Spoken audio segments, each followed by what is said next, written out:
Hello viewers, welcome back to అన్నప్రసాద channel. ఎప్పుడు beetroot halwa, beetroot curry తినే ఉంటారు. ఇలా ఎప్పుడైనా బీట్రూట్ పచ్చడి ట్రై చేశారా? ట్రై చేయకపోతే మీకోసమేనండి ఈ రెసిపీ. మినిమం 2-3 రోజుల పాటు నిల్వ కూడా ఉంటుంది. ఇంకా మనం తయారు చేసే ప్రాసెస్లోకి వెళ్ళిపోదామా?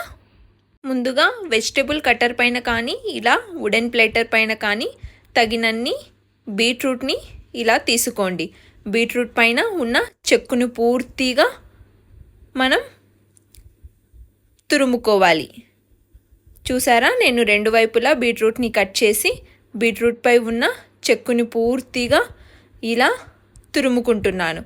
ఇదే విధంగా మీరు కూడా తురుముకున్నాక ఎంత కుదిరితే అంత సన్నగా బీట్రూట్ ముక్కలను చాప్ చేసుకోండి. ఎంత సన్నగా తరిగితే మనకు అంత తొందరగా ఫ్రై అవుతాయండి. సో ఎంత వీలవుతే అంత సన్నగా మీరు కూడా ఇదే విధంగా కట్ చేసుకోండి. తర్వాత ఒక కడాయిలో 2 టేబుల్ స్పూన్ల గ్రౌండ్నట్ ఆయిల్ వేయండి. ఇక్కడ నేను home made groundnut oil use చేస్తున్నానండి. మీతో గ్రౌండ్నట్ ఆయిల్ అవైలబుల్ లేకపోతే నా బెస్ట్ సజెషన్ ఏంటంటే మీరు కూడా కుకింగ్ ఆయిల్ని గ్రౌండ్నట్ ఆయిల్ యూస్ చేస్తే ఇంకా టేస్ట్ ఎన్హాన్స్ అవుతుందండి. గ్రౌండ్నట్ ఆయిల్ హార్ట్కి కూడా మంచిది. గుడ్ ఫ్యాట్స్ని మనకు బాడీలో ప్రమోట్ చేస్తుంది. మీతో అవైలబుల్ ఉన్న కుకింగ్ ఆయిల్ని కూడా మీరు యూస్ చేసుకోవచ్చు. తర్వాత మనం కట్ చేసిన బీట్రూట్ ముక్కలను ఇలా కాస్త నూనె వేడయ్యాక పెనంలో యాడ్ చేయండి. యాడ్ చేసిన వెంటనే ఒకసారి గెరెటతో ఇలా 2 నుంచి 5 నిమిషాల పాటు మిక్స్ చేసుకోండి. అక్కడక్కడ మనకు బీట్రూట్ ముక్కలు ఒకదానికొకటి అతుక్కొని ఉంటే ఇలా మనం మిక్స్ చేయడం వల్ల అవి పూర్తిగా విడిపోతాయి.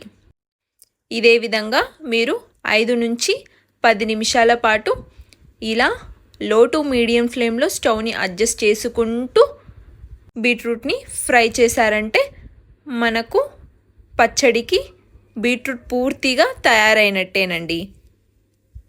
ఈ స్టేజ్లో నేను ఒక ఎండుమిర్చిని సగానికి తుంచి వేస్తున్నాను, మనం తీసుకున్న క్వాంటిటీని బట్టి. అలాగే 2 పచ్చిమిర్చీలను కూడా యాడ్ చేస్తున్నాను.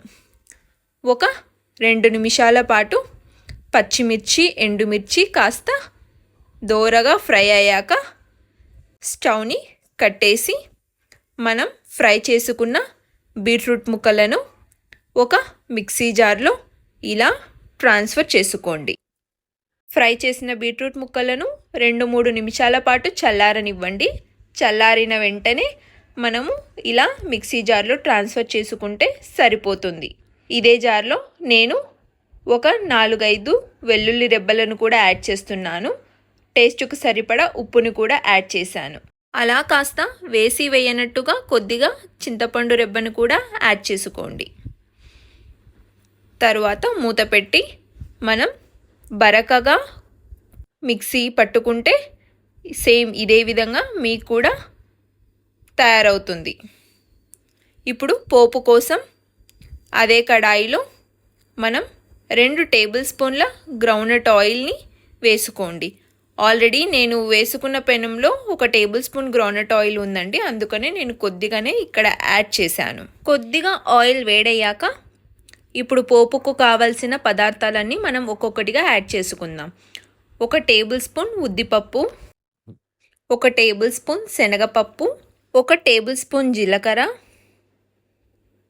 అదే ప్యాన్లో 1 టేబుల్ స్పూన్ ఆవాలు. సో కొద్దిగా ఆవాలు చిటపటలాడాక ఇలా కరివేపాకును కూడా యాడ్ చేసుకొని కొద్దిగా హించ్ని కూడా టేస్ట్ కోసం యాడ్ చేయండి. తరువాత మనం గ్రైండ్ చేసుకున్న బీట్రూట్ను ఇలా పెనంలో వేసుకొని పోపును పూర్తిగా పచ్చడిలో కలిసేలా ఇలా ఒకసారి గెరెటతో మిక్స్ చేసుకుంటే ఎంతో టేస్టీగా హెల్దీగా ఉన్న బీట్రూట్ పచ్చడి తయారైపోయింది. టేస్ట్ కూడా చాలా బాగుంటుందండి. రైస్లో కానీ రోటీస్లో కానీ మీరు బేషుగ్గా తినచ్చు. ఇలా ఎన్నో ఔషధ గుణాలున్న బీట్రూట్ని మీరు కూడా అస్సలు మిస్ చేయకండి. నచ్చిందా? అయితే తప్పకుండా ట్రై చేయండి. ట్రై చేసి మీ కమెంట్స్ని నా ఇన్స్టాగ్రామ్ ఫాలో అవుతూ ట్యాగ్ చేస్తూ పోస్ట్ చేయండి. మర్చిపోకుండా ఛానల్ సబ్స్క్రైబ్ చేసుకుని ఈ వీడియోని మీ కుటుంబ సభ్యులకు, మీ ఫ్రెండ్స్ అండ్ ఫ్యామిలీలో ఉన్న వాళ్ళందరికీ షేర్ చేసి ఈ పచ్చడి బెనిఫిట్స్ని వాళ్ళకు కూడా అందించండి. Thanks for watching. Stay safe, stay healthy.